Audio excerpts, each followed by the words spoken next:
হবিগঞ্জের মনতলায় চট্টগ্রাম থেকে সিলেটগামী তেল ভর্তি ট্রেনের 5টি ওয়াগন একটি গার্ড ব্রেক লাইনচ্যুতির ঘটনায় 12 ঘণ্টা ধরে বন্ধ সিলেটের সাথে সারা দেশের রেল যোগাযোগ। বুধবার রাত থেকে চলছে লাইনচ্যুত ওয়াগন ও গার্ড ব্রেক উদ্ধারের কার্যক্রম। ঘটনাস্থলে কাজ করছে উদ্ধারকারী রিলিফ ট্রেন। দুর্ঘটনার কারণ অনুসন্ধানে গঠন করা হয়েছে 5 সদস্যের তদন্ত কমিটি।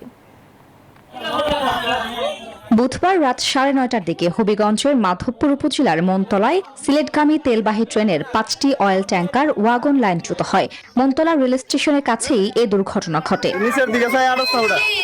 লাইনচ্যুত 5টি ওয়াগনের মধ্যে একটি পাশের খালে পড়ে যায়। দুটি ওয়াগন থেকে তেল বের হতে শুরু করলে স্থানীয়রা তা সংগ্রহ করতে ভিড় করেন।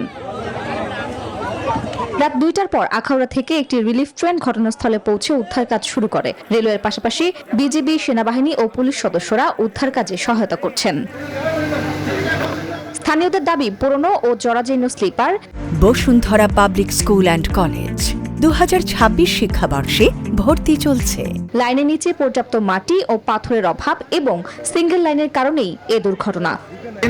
জ্বলতেছে আগুন, আমার লোকেদের বলছি দৌড় দেও, এরা দৌড় দিছে মাদ্রাসার ভিতরে, আমি দিছি দক্ষিণ থেকে দৌড়। এই মুহূর্তে 1 সেকেন্ডের ভিতরে মনে করেন ঘটনা হয়ে গেছে। বারবার দুর্ঘটনা হইতেছে, সিলেট হইতেছে, আপনার কুলারা হইতেছে, আমরা মনতলা স্টেশনে আজকে হলো, আর কদিন আগে অনেক জায়গায় লাইন হইলো।